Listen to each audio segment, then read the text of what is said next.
Je m'appelle Sabele Abraham Diarra, je suis le secrétaire général de l'Ordre des géomètres experts du Mali et on est à la première édition de la semaine du géomètre expert.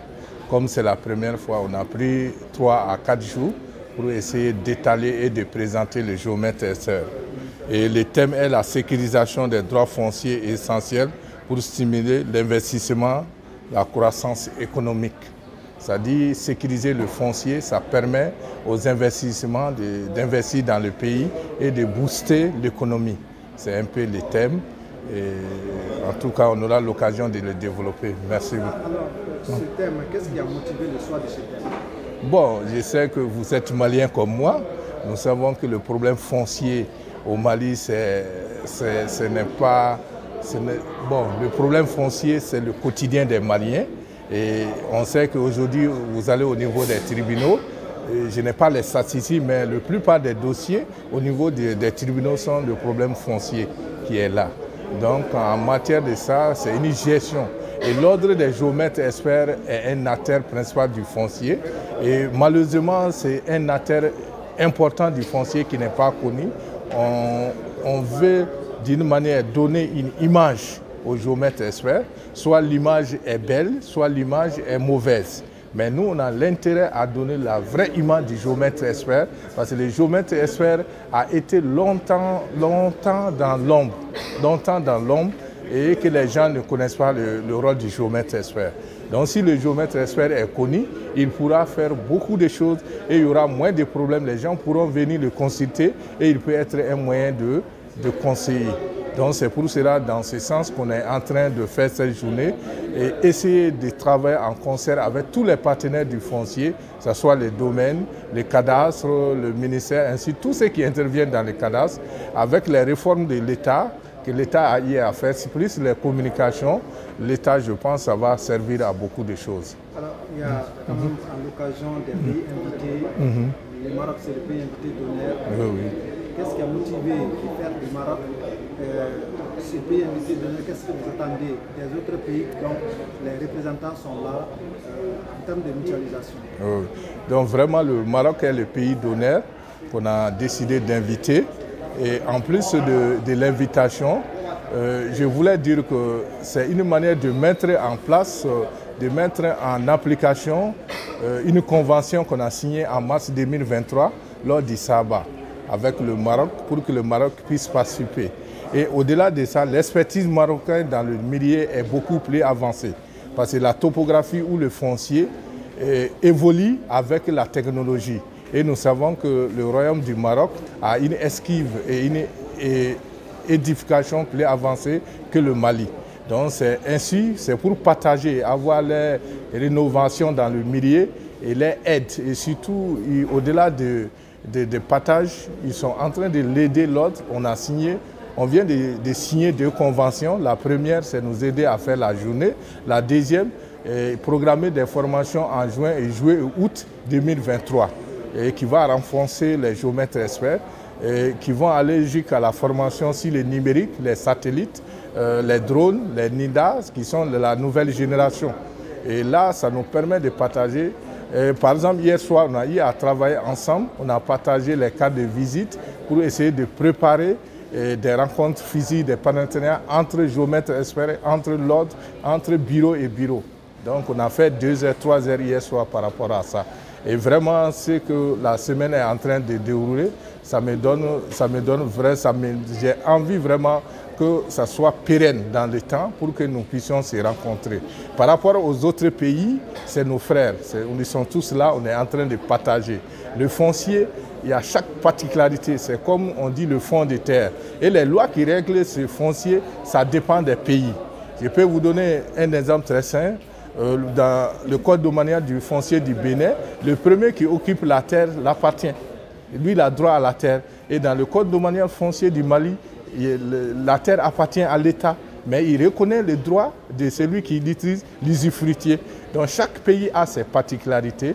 Et avec ces rencontres, on pourra les partager et donner des esquives. Et chacun pourra améliorer. Surtout, ce qui ne va pas chez toi, tu vas prendre ce qui est bon chez l'autre. Et ce qui est bon chez l'autre, lui, il va prendre chez toi. De vice-versa, le partage. Et je pense vraiment les pays invités, ce soit les Maliens, les gens sont passionnés par les thèmes, c'est des thèmes très importants qu'on est en train tous de tirer des références. Vraiment, c'est ça un peu la situation. À cette occasion, quelles sont vos attentes par rapport au rôle de l'État? Quelles sont vos attentes vis-à-vis de l'implication de l'État?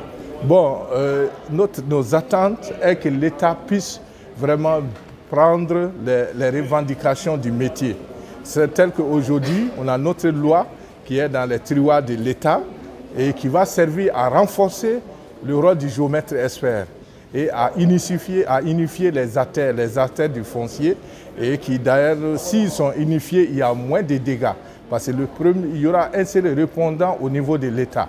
Et aujourd'hui, l'État a connu des gens qui travaillent en parallèle, qui ne devaient pas travailler, qui n'est pas dans l'ordre des géomètres.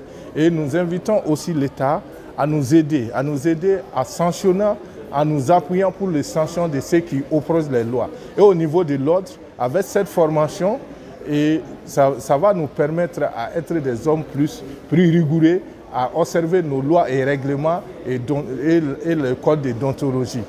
Donc, ce que je peux dire, à la sortie de ça, on remercie notre ministère tutelle qui est d'ailleurs là toute la journée. Le ministre, depuis le départ, il est avec nous.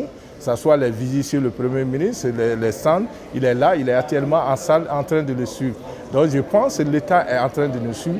Et d'ailleurs, il n'a ménagé aucun effort pour ces événements, pour que l'événement puisse se tenir. Et dès lors qu'on a saisi, il a mis son département à notre truc. Et d'ailleurs, même, je profite de cette antenne pour le remercier. Depuis qu'il est venu à la tête du département, nos ententes sont en train d'être boussées à, on peut dire, à 100% ou 200%. Donc c'est vraiment une attente. Le dérèglement climatique aujourd'hui s'est fait sentir un peu partout. Le Mali n'est pas à l'abri. Selon vous, qui pourrait permettre à ce qu'on minimise cette Voilà.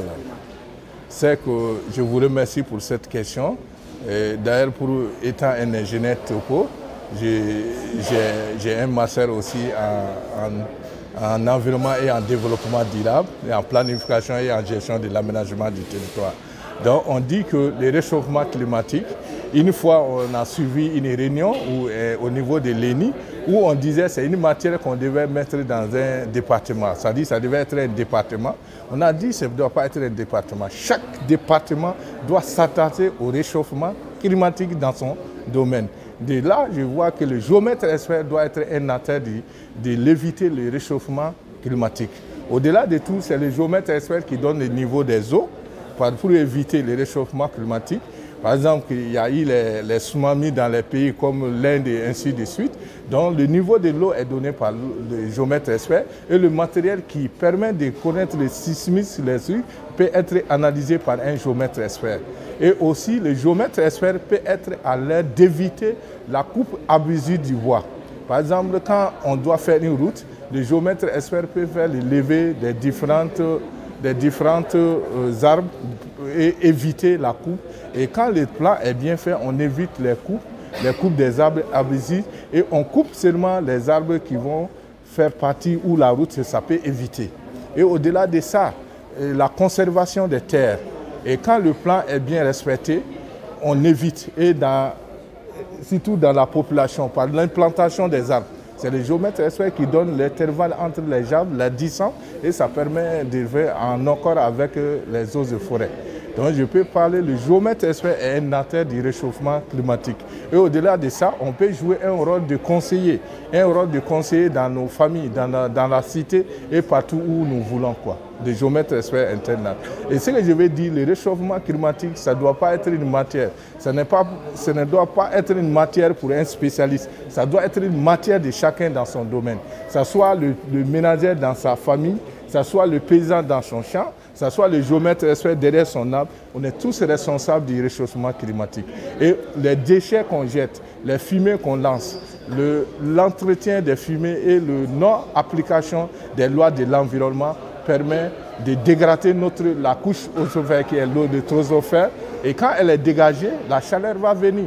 Il y aura des bruits, il y aura même au-delà de la chaleur, il peut y avoir des rayons laser qui peuvent venir. On est au départ, mais il faut que nous prenions conscience que c'est préparer le futur. Et le géomètre est un acteur. Ouais, c'est ce que j'avais un peu à dire par rapport à ce séminaire à Togo en 1997. C'est une ville qui se trouve dans la région de San, et je pense dans le cercle de Téné, où c'est l'arrondissement de Téné. Et vous allez là-bas, le village Togo, et dans la cour des séminaires, je pense, c'est une cour d'environ 50 hectares. Vous allez trouver que toute la cour est des arbres. Ils ont planté des arbres. Et c'est grâce à la politique du recteur à son temps. Chaque étudiant avait un arbre à arroser. Et là, aujourd'hui, c'est comme une forêt classée. Donc, ce que je peux dire par rapport à ça, c'est le comportement. C'est le comportement de l'homme de tous les jours. Je savais que chaque école avait un jardin public où il y avait les arbres qu'on arrosait. C'était des choses qui apportaient beaucoup de choses. C'est-à-dire, dès l'école, l'enfant a une culture de pouvoir créer une pépinière, de créer une plantation. Je pense que cette culture est restée dans ma tête et je pense que c'est des cultures comme ça qu'il faut amener dans la cité. Amener les gens à créer dans la cité des journées de sensibilisation, de plantation d'arbres, de négociations et de formation. Et j'ai compris, j'ai vu des écoles françaises qui apprennent des enfants à participer au développement de la cité. Par des projets, ça permet à l'enfant, parce que l'enfant d'aujourd'hui, c'est l'adulte de demain. Et pour mieux planifier l'avenir, c'est bien éduquer les enfants d'aujourd'hui. Donc je pense que le réchauffement climatique va de pair avec nous. Moi, je peux dire que même c'est notre vie quotidienne, c'est sur ça qu'on doit appuyer et appliquer le réchauffement climatique.